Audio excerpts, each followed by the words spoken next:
Hi everyone, it's David here at Digitrains. I hope you're all well. Here's a video of a recent sound installation completed by John D from our workshop team. This time on one of the brand new Oxford Rail J27s.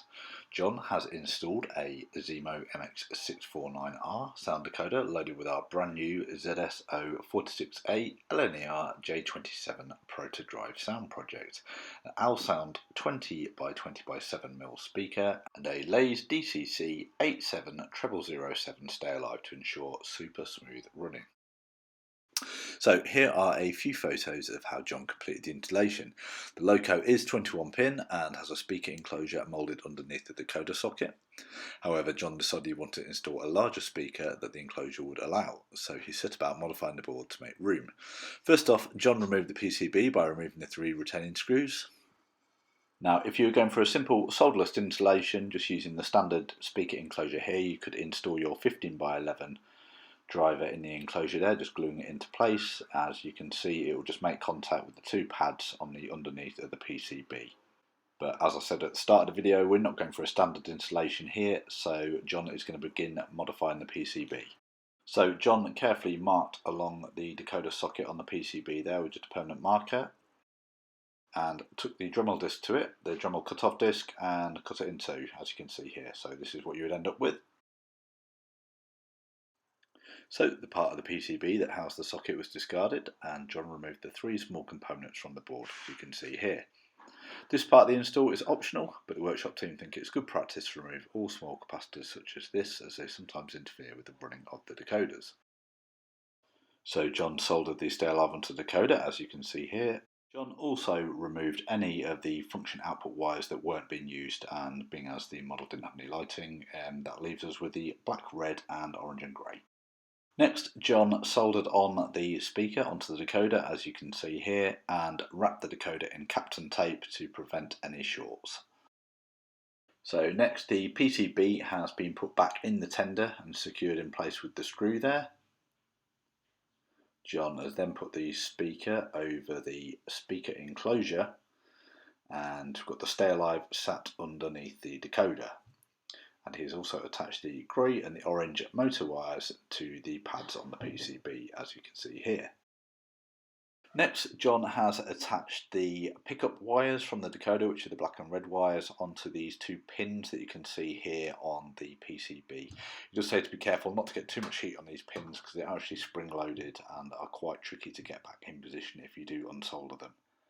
He did say a little tip to make the solder take a little bit better was just to run a file over the top of these pins. It just gives it a bit of a key, and the solder seems to stick a little bit better and quicker. So once that is done, it's just a case of getting everything back together. So John has run a little bead of black tack all the way around the tender shell there, so when that locates back on the chassis, it will form a really nice tight seal and you won't get any rattling. So once all that's complete, it's time to give it a test, and here is the new J27 Protodrive sound project. So it features braking on F2, a selection of speed dependent whistles, a working handbrake and a coupling sequence on F14.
So now I'll demonstrate the buffering up sequence. This is activated using function 14.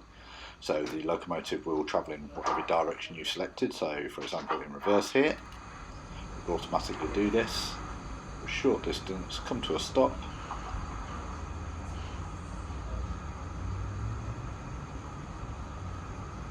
You'll hear a buffering sound.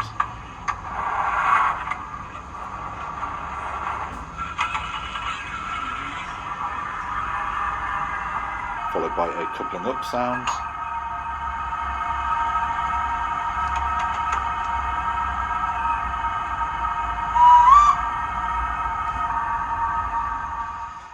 Then as you move the locomotive away, you will hear a taking up slack sound.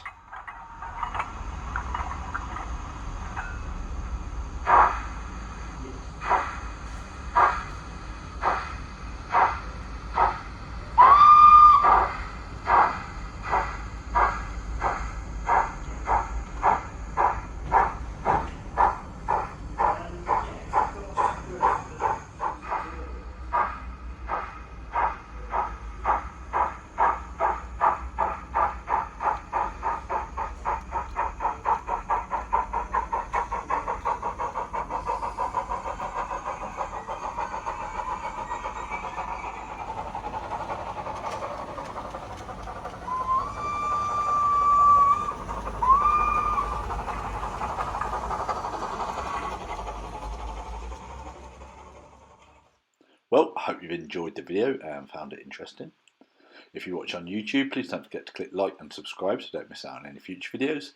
And if you're interested in getting decoders, sound or non-sound, installed in your locos, please get in touch with our workshop team, either via email, johng@digitrains.co.uk, or over the phone on 01522 527 731.